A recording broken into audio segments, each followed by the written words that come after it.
Wherever you go, whatever you do, throw a little at it. Omax, Vest and Briefs.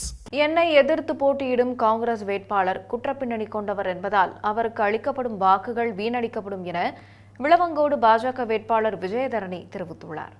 அவருடன் நமது செய்தியாளர் அருள்குமார் நடத்திய கலந்துரையாடலை தற்போது காணலாம்.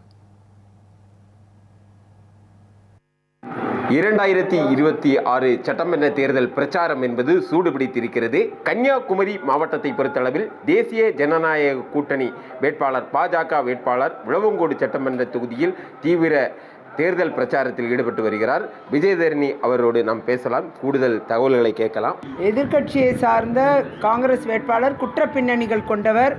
அவர் குற்றங்கள் நிரூபிக்கப்படக்கூடிய சூழ்நிலை இருக்கிறது, தண்டனை பெறக்கூடிய சூழ்நிலை இருக்கிறது. குற்றவாளி என்று நிரூபிக்கப்படும் பொழுது அவருக்கு அளிக்கக்கூடிய வாக்குகள் எல்லாம் வீணாக போய்விடும். தகுதி நீக்கம் என்பது வர வாய்ப்பு இருக்கிறது. அதனால் இது போன்ற வேட்பாளர்களுக்கு வாக்களிக்காமல் இருப்பதுதான் மக்களுக்கு உச்சிதம் என்று நான் கருதுகிறேன். அந்த விதத்தில் இன்றைக்கு அந்த வேட்பாளர் சில விஷயங்களை மிகப்பெரிய தவறுகளை செய்து வருகிறார். நம் மாவட்டத்திற்கு துரோகம் விளைவிக்கக்கூடிய அளவுக்கு சில விஷயங்களை செய்து வருகிறார். நம்முடைய சிஎஸ்ஐ மெடிக்கல் காலேஜ் தற்பொழுது என்ஓசி தமிழ்நாடு என்ஓசி பெறப்பட்டு மத்திய பர்மிஷனுக்காக காத்திருக்கிறது.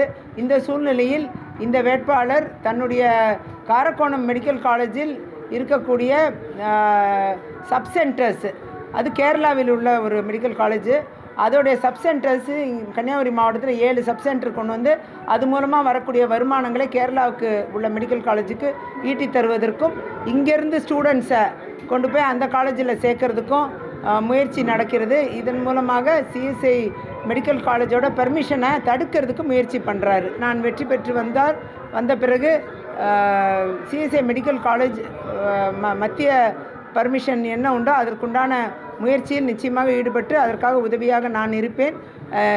இந்த காங்கிரஸ் வேட்பாளர் பிரவீன் அவர்கள் இது மாதிரி தவறான சிஎஸ்ஐ நிர்வாகத்திற்கு எதிராக செயல்படுவது மிகவும் தவறு.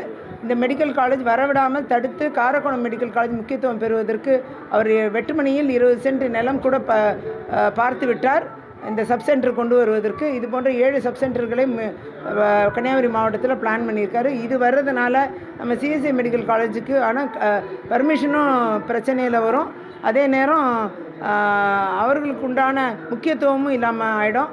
அந்த மெடிக்கல் காலேஜ் வந்த பிறகு அதோடைய சப் சென்டர் சிஎஸ்ஐ மெடிக்கல் காலேஜோட நம்ம கன்னியாகுமரி மாவட்டத்தோட மெடிக்கல் காலேஜோட சப் சென்டர்ஸ் தான் நம்ம மாவட்டத்தில் இருக்கணுமே தவிர காரக்கோணம் மெடிக்கல் காலேஜோட சப் சென்டர்ஸ் இங்கே வர்றதுனால நம்ம மாவட்டத்துக்கோ நம்ம தமிழ்நாடுக்கோ பிரயோஜனமாக இருக்காது, தமிழ் மக்களுக்கு பிரயோஜனமாக இருக்காதுங்கிறது என்னுடைய கருத்து. பாராளுமன்றத்தில் நடந்த மகளிருக்கான இடஒதுக்கீடு மசோதாவை திமுக காங்கிரஸ் கூட்டணி தோல்வியடை செய்திருக்கு. இதனால் என்ன இழப்பு, தமிழகத்துக்கு என்ன இழப்பு, ஒட்டுமொத்த இந்தியாவுக்கு என்ன இழப்பாக இருக்கும்?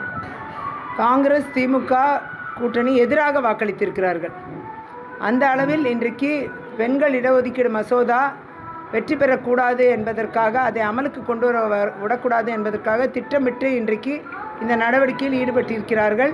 பாரத பிரதமர் அவர்கள் பெண்களுக்கு அரசியல் முக்கியத்துவம் வர வேண்டும் என்பதற்காக இந்த மசோதாவை அமலுக்கு கொண்டு வருவதற்கான சாத்தியக்கூறுகளை ஏற்படுத்தியிருந்தார். ஆனால் இவர்கள் எதிராக வாக்களித்திருக்கிறார். ஆனால் எதாக இருந்தாலும் இந்த மசோதாவை விடாப்பிடியாக பிரதமர் அவர்கள் வெற்றி பெறச் செய்வார்கள். நிச்சயமாக இது அமலுக்கு வரும். அமலுக்கு அரசியல் முக்கியத்துவம் பெண்கள் பெறுவார்கள் என்பது இருவேறு கருத்து இல்லை. இதிலிருந்து நன்றாக தெரிகிறது இந்தியா கூட்டணி, திமுக காங்கிரஸ் இணைந்த இந்தியா கூட்டணி எந்த அளவுக்கு பெண்களுக்கு எதிராக இருக்கிறார்கள் என்பது ஒட்டுமொத்த இந்திய பெண்களும் தமிழ்நாடு பெண்களும் புரிந்து கொள்ள வேண்டும். ஒட்டுமொத்த பெண்கள் சமூகம் இந்த கூட்டணிக்கு, இந்த இந்தியா கூட்டணி, இந்த திமுக காங்கிரஸுக்கு வாக்களிக்கக்கூடாது. பெண்களுக்கு எதிரான நிலைப்பாடை எடுத்த இந்த கூட்டணிக்கு வாக்களிக்கக்கூடாது என்று அன்போடு கேட்டுக்கொள்கிறேன். இவர்கள் புறக்கணிக்க வேண்டும், இந்த கூட்டணியை புறக்கணிக்க வேண்டும். தேசிய ஜனநாயக கூட்டணி அதிமுக தலைமையிலான அந்த கூட்டணிக்கு தான் வாக்களிக்க வேண்டும். அனைத்து ஒட்டுமொத்த தமிழக பெண்களும் அப்படித்தான் வாக்களிக்க வேண்டும் என்று அன்போடு கேட்டுக்கொள்கிறேன். தமிழ் ஜனம் செய்திகளுக்காக ஒளிப்பதிவாளர் நிதினுடன் கன்னியாகுமரி மாவட்டத்திலிருந்து அருள்குமார்.